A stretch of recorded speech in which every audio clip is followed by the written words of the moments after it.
Bonjour à tous, je fais cette vidéo parce que ce mois de janvier, j'ai assisté à diverses cérémonies des vœux 2025 dans de nombreuses villes de notre département. Et ce vendredi 19 janvier, j'ai assisté à la cérémonie des vœux 2025 à Bompas.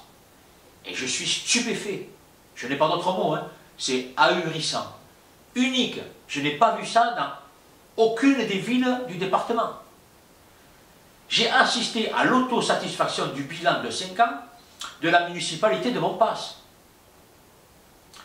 La mairie s'est tout simplement félicitée que ses agents du service technique ont travaillé ces 5 dernières années. Comme dans toutes les villes, me direz-vous. Oui, mais eux s'en félicitent. Voilà leur bilan de 5 ans. Le service technique de Bompas travaille sur la ville de Bompas depuis 5 ans. Avant, ils n'ont rien fait. Maintenant qu'ils travaillent, c'est grâce à eux.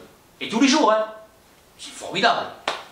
Alors, nous sommes tous heureux que les agents de la ville soient mis à l'honneur. Mais si c'est là le seul résultat de leur bilan de 5 ans, qu'en est-il du service administratif? Existe-t-il encore? Pourquoi mettre à l'honneur le service technique et pas le service administratif? Je rappelle que l'un n'existe pas sans l'autre. Sans service administratif, il ne peut exister de service technique. Pour que les choses soient claires, cette municipalité se satisfait de l'intégrité du service technique, mais pas de celui du service administratif. Personnellement, je crois qu'il y a division au sein de notre ville. Et c'est là leur seul et unique résultat sur 5 ans. En conclusion, à part diviser les services, ils n'ont absolument rien fait. Et le plus extraordinaire, c'est qu'ils le disent. La mairie se félicite aussi des résultats des associations caritatives et de l'investissement de la population à leur côté. Parce que, pour que vous compreniez bien, ces résultats seraient aussi le résultat de la mairie, pas celui des associations, et pas de la population non plus. La mairie se félicite encore des résultats des associations sportives et des performances de ses adhérents. Cela serait aussi le résultat de la mairie, voyez-vous. C'est extraordinaire. Bien. Maintenant que cette municipalité s'est félicitée de n'avoir rien fait pendant 5 ans, qu'en est-il de ses projets? Cette municipalité lance Bompas dans le championnat de l'inutilité. Et je crois qu'elle va gagner. Parce qu'après 5 ans d'entraînement intensif à ne rien faire, je crois pouvoir dire qu'ils partent favoris. Alors, pour mieux comprendre ce qui suit, je vous invite à visualiser sur notre chaîne YouTube les 10 vidéos en ligne qui vous expliquent ce projet fou du Maspams. Le projet pharaonique du Maspams n'est plus qu'une mise à prix aux enchères. Une mise à prix de 6 millions d'euros. Et ce n'est que le début. Alors, je dis aux enchères parce que ce projet du Maspams, auquel je m'oppose depuis plusieurs mois maintenant, contenait initialement 300 arbres et 17 000 arbustes pour près de 6 millions d'euros. Et quelle a été ma surprise dimanche en lisant le journal L'Indépendant?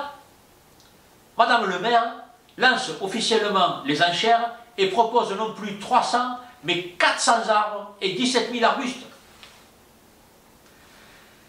Dans ce championnat de l'inutilité, je crains que l'autre dise mieux et propose 500 arbres. Pourquoi pas? On a l'impression que la gestion de la ville se joue comme une partie de poker.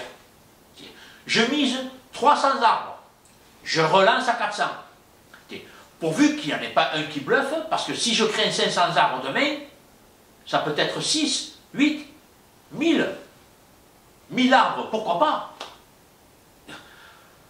En résumé, cette cérémonie des vœux 2025 a officiellement présenté le bilan du néant et le projet de folie Maspams devant les maires de Canoës, Poyestre, Cléra, Saint-Estève, etc., mais aussi devant le sénateur et devant la députée.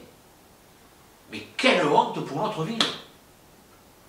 Mais ce n'est pas tout, parce que si on veut être sûr de gagner ce championnat de l'inutilité, on se doit aussi de proposer des projets ridicules. On propose de transférer la bibliothèque de Bompas au premier étage du bâtiment dit Coronat. et d'y rajouter une médiathèque dans 190 mètres carrés, une bibliothèque et une médiathèque au premier étage, 190 mètres carrés. Et voilà quelque chose de simple pour les personnes âgées et les personnes à mobilité réduite. Voilà quelque chose de simple aussi pour l'économie de la ville. Surtout quand on connaît les obligations et les contraintes des accès PMR. Alors, qu'est-ce qu'ils vont faire pour accéder à ce premier étage? Ils vont installer un ascenseur à 50 000 €. Bon, vous me direz qu'on n'est plus à ça près. Mais ce n'est pas fini. Au rez-de-chaussée, on propose des halles dans 190 mètres carrés. Des halles au milieu d'un village qui se meurt et qui ne profite d'aucune dynamique commerciale, d'aucune attractivité entrepreneuriale.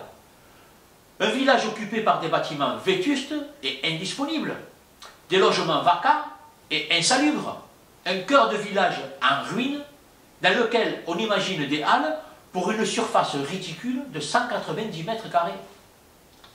190 mètres carrés. Je ne sais pas si vous vous rendez compte un peu. Dans un même temps, à 1 km de là, je dis bien 1 km, on construit des halles sur 7000 mètres carrés. 7000 mètres carrés. Bon passe, 190 mètres carrés, Pia, 7000 mètres carrés, de halles modernes, écologiques, etc. Si le ridicule ne tue pas, il y contribue. Ce ridicule tue l'attractivité de notre ville. Ce ridicule tue la dynamique de Bompas. Ce ridicule fige Bompas dans le XXe siècle et pour de nombreuses années à venir.